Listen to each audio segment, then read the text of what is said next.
Well guys, so far in the What's Up With series, we've looked at the strange, obscure, and basically less than well-known Sonic games. But since the last Sonic game we looked at was Sonic Heroes, I think it's finally time that we get into the more well-known games in the series. And what better way to start that than looking at the game that started Sonic's notorious 3D era, and pretty much got him to where he is today. So we're looking at Sonic Boom?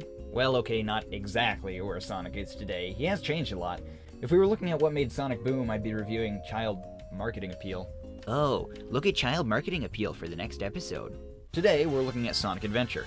I think this game is an interesting example of Sega's odd choices. This game is Sonic's jump to 3D, and it was done pretty well, but for some reason they chose to change things up so much as the series went on. Sonic Adventure 2 did change from this first Sonic Adventure, but it worked out well and seemed more like perfecting rather than just changing. But after that, we got big changes like Sonic Heroes and its slow-paced ability switching, or Sonic and the Secret Ring's gimmicky motion controls. Some people say Sonic's downfall started with Sonic 06, but at least it felt like the same gameplay as Sonic Adventure 2, when it came to the levels that were for the speed characters. But my main point is, while most series choose to stick close to how their 3D jumps went, Sonic for some reason just changed and was never really consistent. I mean, it's the same concept, but look at Mario's 3D games, or Zelda's 3D games. Most of the Nintendo series and others have remained very similar to how their 3D jumps were, simply having new items or abilities, or even new galaxies to keep things fresh. But Sega takes things a little more drastically. True, but if you think about it, they have kind of been changing things up even from the beginning in Sonic Adventure. I mean, it's a good game, but it also felt very abstract. There were so many different forms of gameplay that it did kind of feel like they didn't want to just stick to one thing. You had the running, the snowboarding, the plane flying, the pinball, the treasure hunting, and just a whole bunch of crazy game mechanics. Yeah, thinking back on it, pretty much every single Sonic game since Sonic Adventure has had a lot of different gameplay mechanics within each game. For Sonic Unleashed, Sonic 06, and such. Heck, only more recent games like Sonic Colors, Sonic Lost World have actually stuck to basically one style through the whole game. So maybe it's not that Sonic changed from Sonic Adventure, but more like the change is a normal thing that they had wanted to do with the series. Yeah, in terms of gameplay, maybe it did define the fact that Sonic would change all throughout his history, but when it comes to presentation, this game didn't define much, as you won't really find many games as wacky as Sonic Adventure.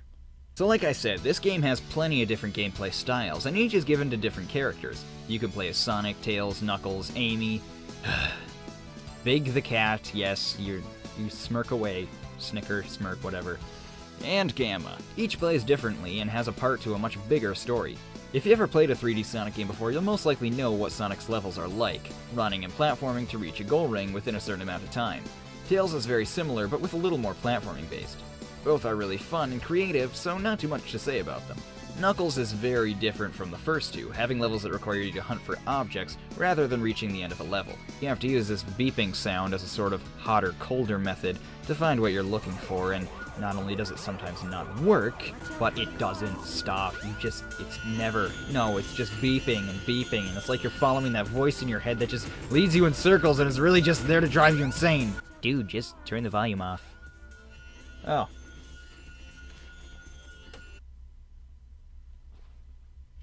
Well, that could have made several years of playing this game much more pleasant if I had actually thought of that. Then there's Gamma's story. His is pretty fun. It's kind of a lock-on shooting game with a nice mixture of platforming. It's actually the gameplay style that spawned the mech levels in Sonic Adventure 2, but in my opinion, this game controls much better. Alright, Gamma. If you're going to kill Sonic and his friends someday, you'll need to know what it feels like to kill them. I've spent hours knitting these dolls for you to destroy. Although, to be fair, these are much more adorable than the real thing.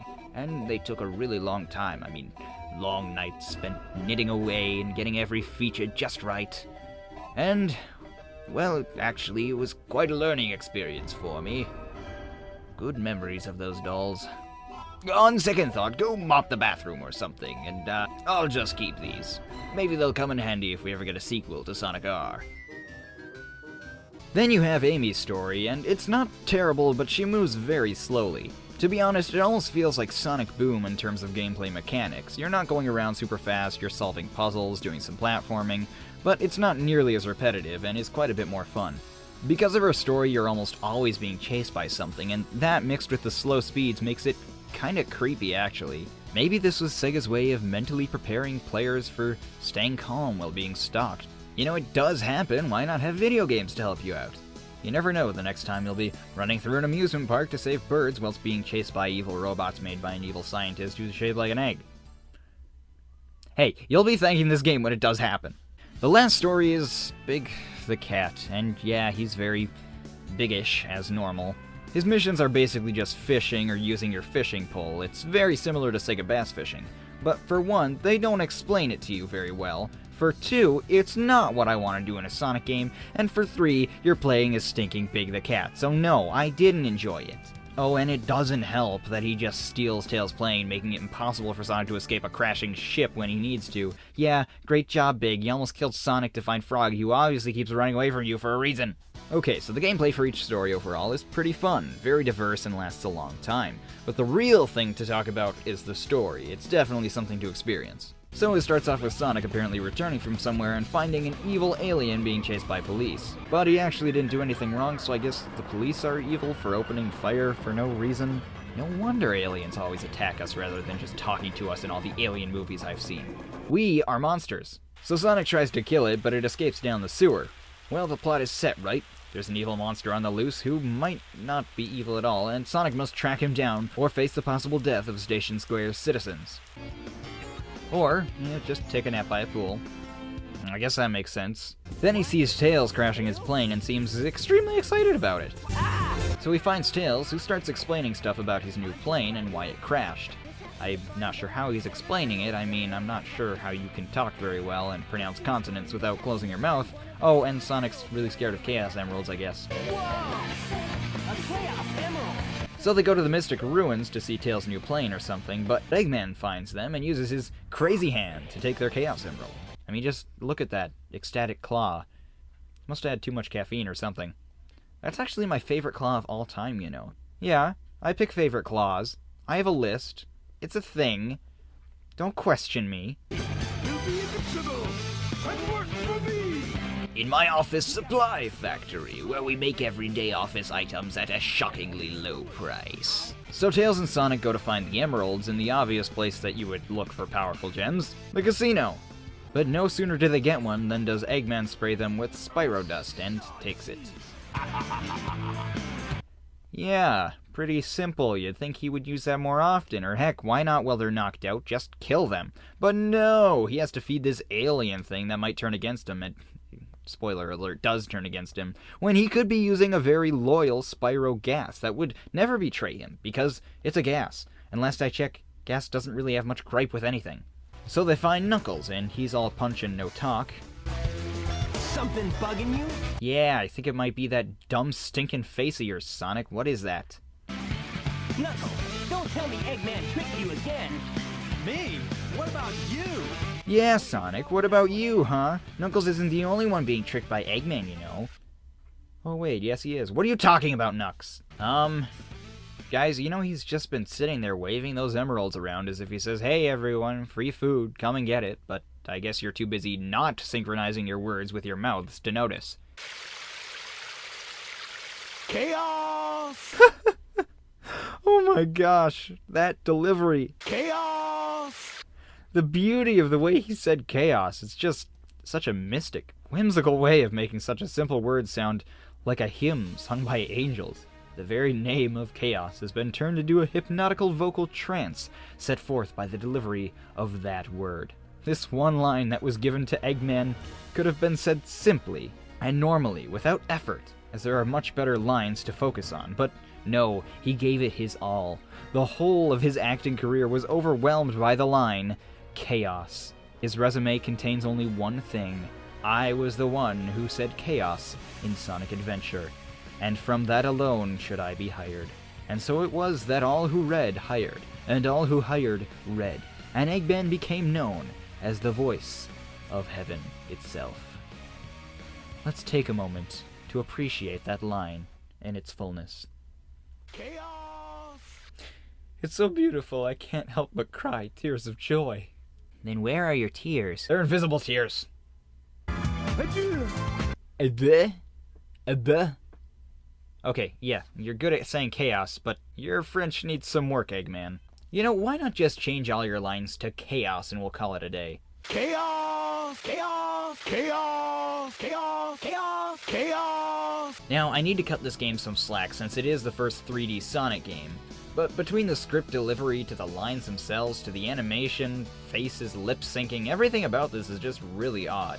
But that's one of the reasons it's so classic. I could go on for an hour looking at the cutscenes with all the story in this game, but I don't want to focus too much on that rather than the gameplay itself, and we'll look at the cutscenes more in a future video. So for now, let's just have some fun in this game's overworld. Are you my mom? Sir, there seems to be a build-up in front of the train station. What's the hold-up? Well, sir, it's a fox doing ballet. Oh, yes. Okay, yes, sure. I see, I get it. See, Sonic Adventure, I totally get you. I understand you. I get what this is. Makes perfect sense. Okay, random guy who may be paralyzed or dead, you'll be my pal now, so let's go on a cruise. Huh. I was pretty sure I bought the boat containing more materials than just air. Oh well. Okay, so my question here would be, how does cargo in and cargo out? Tails? You okay? I think you're creeping that lady out. How about you stop? Hi, I'll have a burger, or maybe just some help would be fine. Ah yes, my house. Sure is fun, isn't it? This overworld is one of the few things that Sonic has kept for most of his big Sonic games. It seems with any of them there was some sort of hub world like in Unleashed or Sonic 06. The overworld is actually one of the reasons why this game and its sequel are so evenly matched. Sonic Adventure 2 is lacking in overworld and doesn't have as many gameplay modes, but it's probably just a bit more fun in my opinion. So the game is really odd. I mean, any review you'll see will tell you the same thing, with all its weird styles, story, gameplay choices. But is it a good or bad odd? Well, of course, it's a good odd. It's kind of impressive because everything from the pinball to the kart racing to the hunting to the platforming was enjoyable. That's not an easy thing to do with so many variations of gameplay. I should also point out that although the game's presentation is odd, as I may have said before, I don't recall, the music is superb. It's very diverse as well, with many different styles, but it's some of Crush 40's best work, and there's so many tunes in this game that you'll get stuck in your head.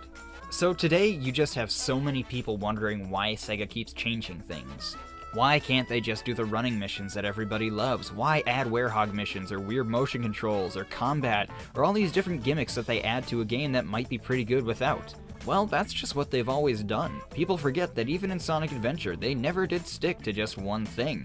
And even though it often leads to games only being half good, maybe it's what Sega wanted for Sonic all along. If they just stuck to running levels, they would most likely make a lot better games, but maybe they just don't want to. And whether that's a good thing or bad thing for their games, at least it may give some reason as to why Sonic's never always consistent, and isn't always what we want him to be. Maybe Sega knows how much people love those running levels, but give them to us in small doses to keep them fresh. Maybe what we want isn't always what's best for the series, and I think Sonic Adventure is a good example of that.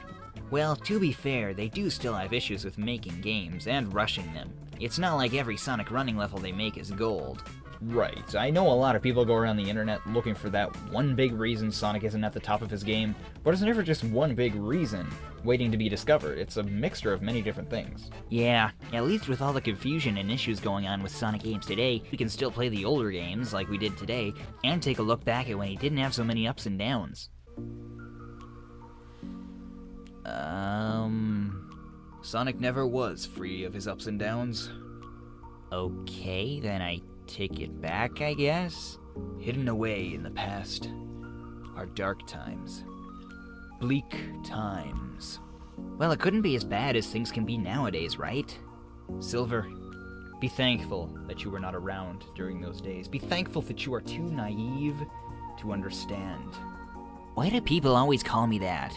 Blurred beneath the idea that the old days were perfect, there lies a great evil. Would you just tell me what it is? You're getting really annoying.